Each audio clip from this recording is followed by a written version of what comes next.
to the republic for which it stands, one nation, under God, indivisible, with liberty and justice for all. Thank you. Each candidate has drawn a number for their seating arrangement. Chris Hansen will be moderating tonight's event. Each candidate will have the opportunity to open up with 2 minutes of opening remarks. Deb Reed will keep track of the timing for everything. Once we have the opening remarks done, Chris will then enter into the questions. Each candidate will have 90 seconds to answer each question. The first candidate will answer the first question first, and the second candidate will answer the second question first. And we will proceed in the same round-robin style until all questions have been answered. Our goal is to keep tonight's event within 1 hour.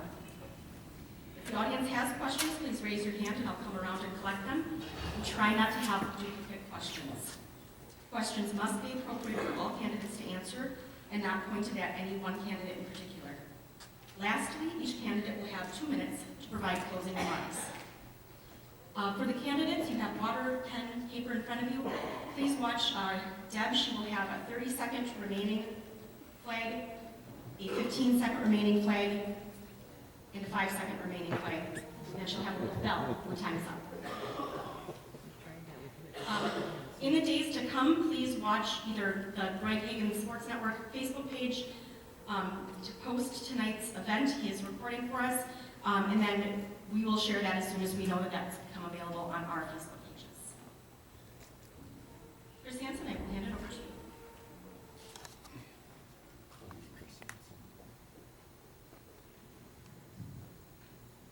A little taller than Tina. There had to be a short joke in there. Well, good evening, everybody. Thank you very much for coming this evening. I would like to just ask both of the candidates this evening to please stay within the time. Don't make Deb yell at you. She does that during the day. We don't want to make her have to do it in the evening as well. So Tina, what we're going to do is we're going to just start off and each let them have their 2-minute opening statement. Is that correct? Correct. Okay. So, and I believe, was it Mayor Murray that went first, or Paul was first? Okay, my apologies. Paul, please, you have 2 minutes for your opening statement. Well, for those of you who don't know me, I'm Paul Dwyer. We moved to Tomah, my wife and I, we moved to Tomah almost 40 years ago, 38 and a half exactly. We've raised our family here. We've run our milk hauling business from Tomah since day one.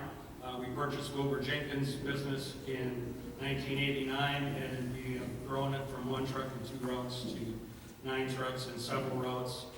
We've had business growth in our own business from starting at our own house with a shop and 2 trucks. Now we moved to Tomah in 2003. We purchased the Jenkins building at 920 Veteran Street.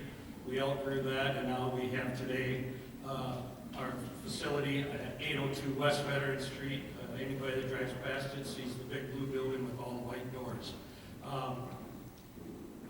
I think that if people want to know who you really are, all they have to do is watch you. And they can tell by your success or lack of it sometimes how well you can run or manage a business.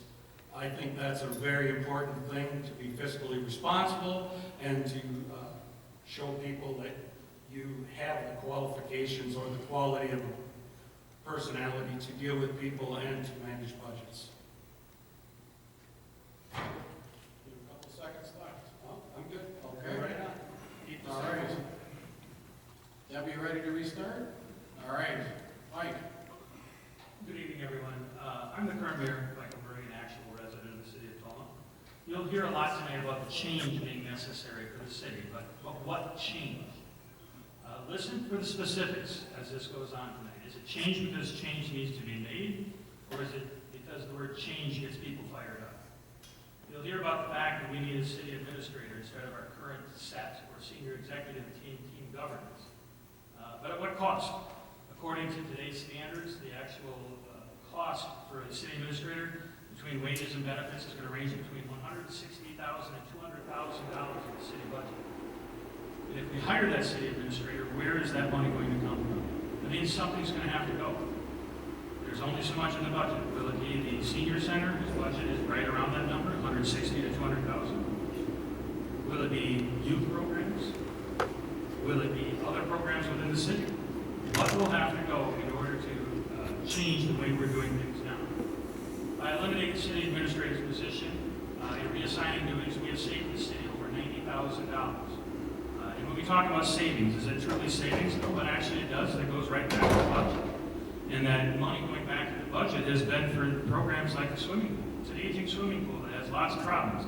$90,000 goes an awful long way to make sure that we have a swimming pool in the summertime. What else has happened in the city with the senior executive team? A change in insurance provider saved us $75,000. Public safety buildings a reality. $300,000 plus budget shortfall has been made up that was created by a previous administration. We've leveled the city's mill rate. We've balanced the budget for 2 years in a row now. What about this level of success needs to change? But more importantly, why would somebody, and I want you to listen to this, why would somebody rent an apartment in Tomah just to get on a ballot to change a very successful city? Okay, thank you. I'm going to ask the audience, could everybody hear both statements, or do we need to move mics? Was that clear? Okay. Unfortunately, turn the light down, we turn it all the way down. You want to move to one side a little bit? It doesn't matter, it's just, go ahead. Okay, so we will start with the first questions from the Chamber of Commerce. Mayor Murray, you have the first. Are we going back to? He's the first man. Okay, my apologies again. Paul, why do you feel you're the appropriate candidate for the city of Tomah at this time? Well, my sign says it all. It's time for a change. Change is not a bad thing in any way, shape, or form. We have some problems in the city. We're not growing. We're not being courted by very many businesses. I think we need to be able to be a little more business friendly in order for businesses to want to come here. I think that if we do things right, Tomah is a great place. I'm a Tomah guy. That's why we built in Tomah. That's why we came to Tomah. So I'm just looking to make it a little bit better, change a few things, and if a city administrator is where I think we need to go, that is what I'll push for. I think we need accountability. We don't have a lot of accountability right now. The job of the administrator is to watch the department heads, and now the department heads are the ones running the city. So I think we've got to do a little better in that respect. So if anybody wants to challenge it, that's fine. We all have our thought process in this. Okay. Mike, same question. Why do you feel you're the appropriate candidate for the city of Tomah at this time? Since I've been mayor, I've been on the council, and we've had tremendous councils. And when we look at the city of Tomah and the way it's grown, we've added multiple hotels. Toro has added an expansion. Cardinal has added an expansion. We've added the brand new hospital, the new public safety building. We've added numerous restaurants. We've added banks and credit unions. This is a city that's growing. Right now, we're struggling a little bit to fill all the positions that are available in Tomah. But it speaks volumes that with the governance of where it's been, and the trust of not only the citizens of Tomah for places like Toro and Cardinal to continue to expand, it tells you a lot about our citizens. they're willing to keep growing their business here in Tomah. And this has been with the assistance of the SET team, with the council. I encourage anybody to come to the council and listen to these things. As a mayor, part of our job is to work with council members and come up with the best ideas. And I think we have. I think we have put the city on the absolute right track at the right speed. We want to go very quickly in a lot of things, but a city can only grow at a capacity in which it can handle, and you have to contain them. Okay. Continue with the round robin questions. We will start this question with Mike. Thanks, Mike. The mayor is responsible for appointing various city committees and commissions. What is your plan for these committees and commissions? And what type of individuals are you looking to appoint? Well, the commissions, and this is the beautiful part of it, is that, going back to that senior executive team governance, we've seen, and we've talked about this at the council level, that we've seen things vetted so much more thoroughly at the committee levels, and that's what they're there for. The committees are there to look deeper into a subject and bring them to the council with all of their recommendations, good and bad, and the way things are handled. The thing is we love to get more people involved. It is not unusual for people to come to a meeting, and I'll take Public Works for instance, and they purchased a piece of property, and 3 years down the road or 2 years down the road, all of a sudden there's sidewalk and curb and gutter going in, and they weren't aware of it. And yeah, it adds a cost. But these things have been planned for 5 years. And so as people would become more familiar with committees and getting actively involved, which can be done through social media posts, putting it out for people to be, if they're interested in these things, to reach out, which I did when I was reelected the last time. Put it on social media, several people reached out, and we filled the spots with quality individuals that were truly concerned about those categories. Okay. Paul, you have the same question. The mayor is responsible for appointing various city committees and commissions. What is your plan for these committees and commissions? And what type of individuals are you looking to appoint? Well, first off, I would have to look at the current people on the committees. After I examine that, I would reach out to people that I know within the city who have the capabilities, all the right things to serve on that committee, ask them if they would serve, reach out, and if necessary, maybe have to have a little sit-down talk with them a little further. But as far as that goes, this is all kind of new to me, so I'll be in the learning stages for the first couple of months of if I win. So I would just ask the citizens of the city to be a little patient, and I would converse with the older persons that are elected, and find out from them where their views are also.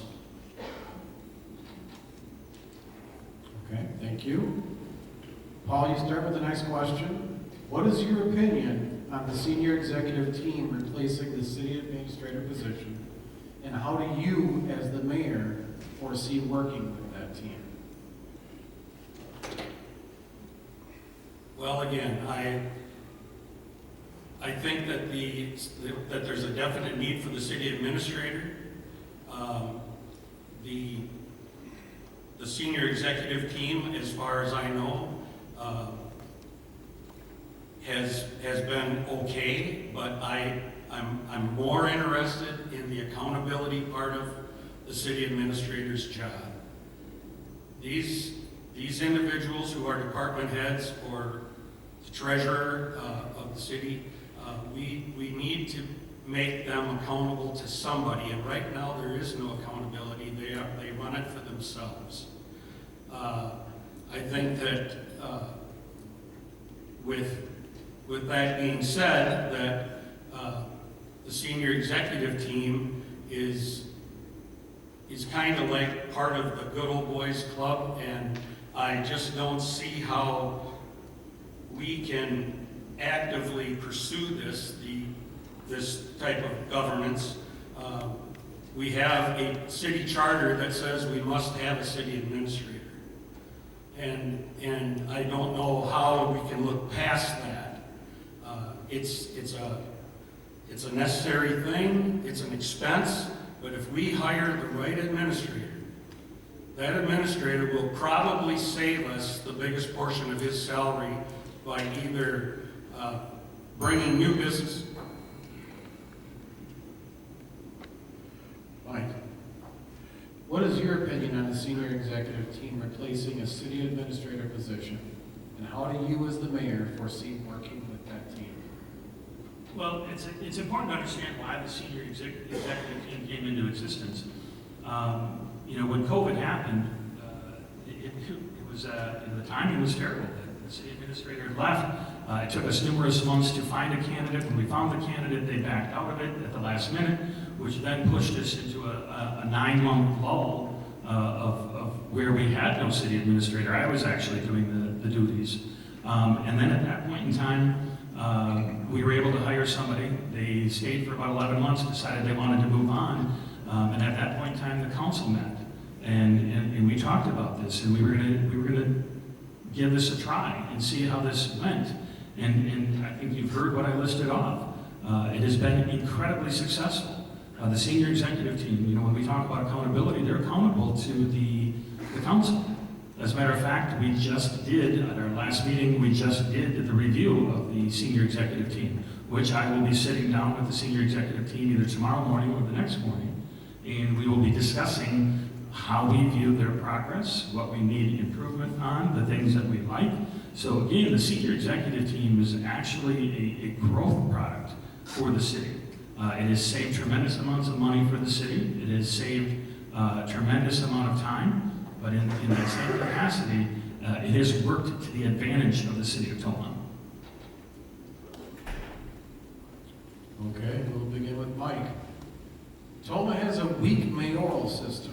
How do you foresee working with the city council? Can you repeat? A weak mayoral system. How do you foresee working with the city council? You mean WEAK? WEAK. The structure of the mayor's office in Tomah is a weak mayoral system. Chris, you want to explain that as a weak mayoral system means that the mayor is not the head point of the city administrator. So really the council does the deciding Okay. decisions on it. I just wanted to be sure I understood the question. Yeah, so by weak mayoral system, what they're referring to is the fact that in the 4 years, I've often heard that the mayor gets what he wants and he does what he wants. And I've voted on probably 5 things in 4 years because the mayor really has no ability to vote on any of these things. It's understanding what the process of being the mayor is and working with the council on the things we can control and can't control. Downtown Thursday nights has been an issue where people, feel that the mayor put this in a position. Well, really, the city has zero to do with the downtown Thursday nights. We basically just approve where it's at. If they want to move it, they can move it. North, south, west, east, wherever they want to do it. Understanding what the responsibilities of the mayor and the council are. And, again, it goes back to the previous question of combining. Part of this thing with the council, with the mayor, is working hand in hand with a set team and making sure that the best decisions are made for our city. It doesn't mean that opinions aren't welcomed, and that's the beauty of the council we have. Is we've got Lamont Kiefer who's leaving, and I'll give a shout out to Lamont. He and I may not have agreed on everything, and even Richard and I have butted heads a few times, but it's always in the best interest of the city. And it's always looking for what's best, and that's the best thing about that setup. All right, Paul, same question. Tomah has a weak mayoral system. How do you foresee working with the city council? Well, I understand that the mayor is, only chance that he votes is if there's a tie on the council, and he is the deciding vote to break that tie. As far as the weak mayoral system, it's probably true, but I think that if the right person is the mayor, that if they show strong leadership to the council, interject, bring in new ideas, help make some of those decisions that the council votes on, I think that the mayor has a lot better chance if he's a strong leader than somebody that kind of lays back and lets other people run the show. So that's one of the reasons why I'm pushing for a city administrator, because these are the people that really need to run the business of the city. They do the numbers, they do all of the things that the so-called set team does, but there's accountability behind that city administrator. And he's the one that knows what we can do and what we cannot do. So I think that being a strong leader, which I truly believe I am. Okay, Paul, we'll start with you. How do you feel about public transportation issues currently existing within the city? Well, a lot of people have come to me and asked me about the public transportation in the city, cab service for one. And I don't have the answers for them because I don't know what the agreements are with the cab companies. But I do know that there's a real need for maybe one or two more companies to come in. I've had people come and tell me they're waiting 2 and 3 hours for a cab. And there's no cab service after midnight. I believe that's what they told me. So I think we need to probably do something else about cabs, or public transportation in the city. Maybe Ubers, I have no idea. I won't know that until I know all the rules and the facts behind what is actually the agreement with the cab company in the city. Okay, Mike, same question. How do you feel about public transportation issues currently existing in the city? Yeah, this is a question that comes up, it seems like every time, and the thing about it is that what we need to remember is that while it's an independent company running it, it's still the state of Wisconsin that mandates the amount of hours they're allowed to run. The governance is from the state of Wisconsin. Trust me, I think this company, if they were on independently working in the city of Tomah, they probably put more things out there. But because of working with the state, and this being a state program, there's only so much and so much time allowed.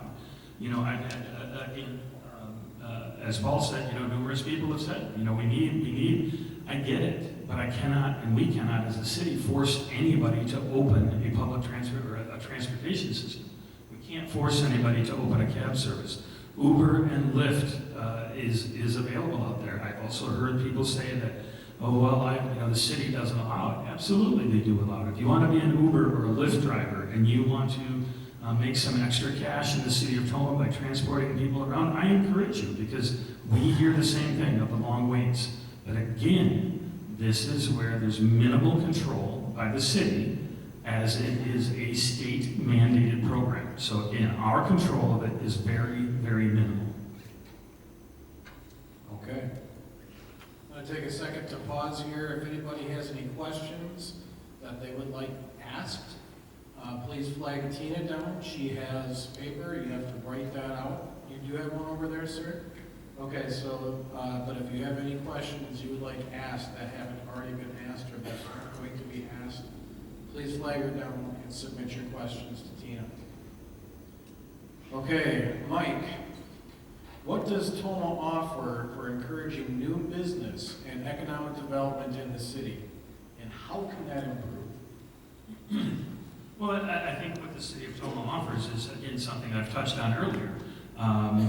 You know, when you look at $30 and $40 million expansions by Toro and by Cardinal, and you know, that puts a lot of faith and belief in the city of Toma. They have the trust in what is happening here. They have the trust in the workforce. We have developed some very strong TIDs, the tax incremental districts, where again it is available to people that want to develop within the community of Toma. The city, you know, again, we'll go back to the senior executive team concept. The beauty of it is if somebody comes to the city, they're going to reach out and they're going to talk about the needs that they have. You know, we've got the public works director who will sit down and talk about infrastructure. We've got the building inspector who will talk about all the things needed to have happen. We've got the city treasurer who's well versed in the things that might happen with the TID or any monies that might be needed through encouragement. And then we have the city clerk if any level of annexation would need to occur.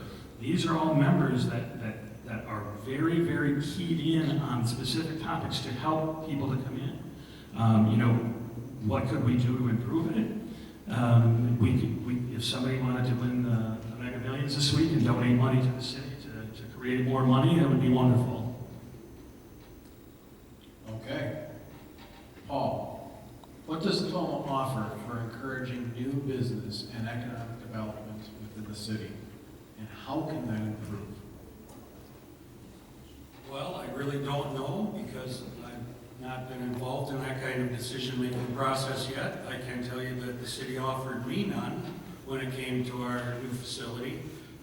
I was told flat out that there was no TID money there for us.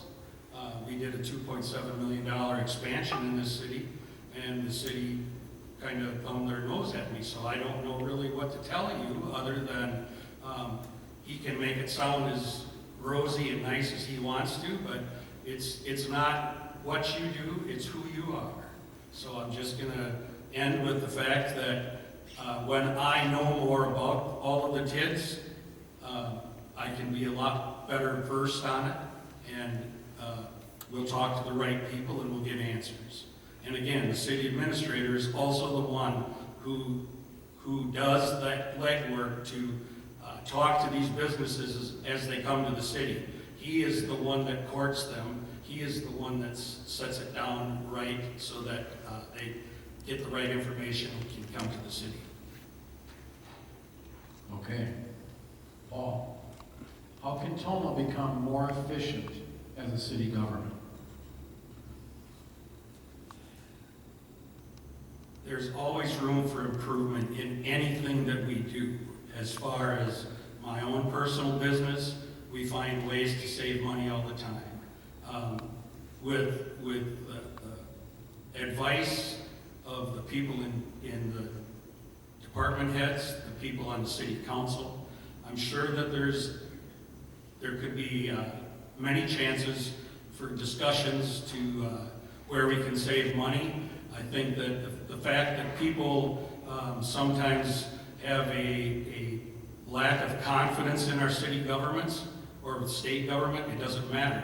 I think that transparency is a real big thing for the people of the city of Toma and anyone else. Transparency is what lets you, the citizenry, know that the city is working at their due diligence to save money, to make money, to spend the money as wisely as we can that we do take in. So I think that there's probably a lot of ways to save money, but that is all the things that come with the growth and progress within the city. Thank you. Mike, how can Toma become more efficient as a city government? Well, I think actually our departments are doing a fantastic job of that right now. And one of the greatest levels of evidence is our downtown area. When we look at the public restroom across from Gillette Park and storage area, you know, that was done by taking people that were working certain departments, and when things were a little bit slower during their time in the year, rather than just, you know, busy work of sweeping up here or doing little things there, that was actually constructed and put together by city employees. and taking people from different departments. Right now, we are taking the old fire department and the old ambulance garage, and we are utilizing different departments when they have availability and they have time to go down and refurbish these so that they can be used for recreational programs we're going to have from toddler to senior citizens. The downtown lights, the street lights in the downtown